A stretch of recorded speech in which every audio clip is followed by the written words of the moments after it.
এইভাবে সর্ষে ফুলের বড়া বানিয়ে না থাকলে একবার বানিয়ে দেখুন, খেতে এত সুস্বাদু হয় যা ভোলার নয়। চলো সর্ষে ফুল তুলে নিই।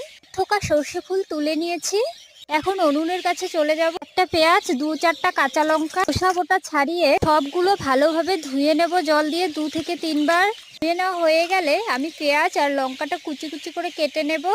সর্ষে ফুলের বড়া দিয়ে গরম গরম ভাতের সঙ্গেও খেতে খুব ভালো লাগে। তোমরা তোমাদের পছন্দ মতো খেতে পারো। পেঁয়াজ কুচি, কাঁচা লঙ্কা কুচি, স্বাদ মতো লবণ, হলুদ গুঁড়ো, কালো জিরে, ধনে জিরে গুঁড়ো, পরিমাণ মতো চালের গুঁড়ো দিয়ে দেব।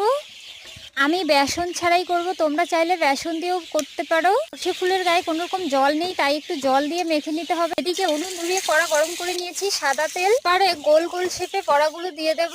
সবগুলো দেওয়া হয়ে গেলে উল্টে উল্টে ভেজে তুলে নিলেই রেডি সর্ষে ফুলের পাকোড়া বা বড়া। আমার তো টমেটো কেচাপ দিয়ে খেতে খুব ভালো লাগে। তোমাদের কেমন লেগেছে কমেন্ট করে জানিও।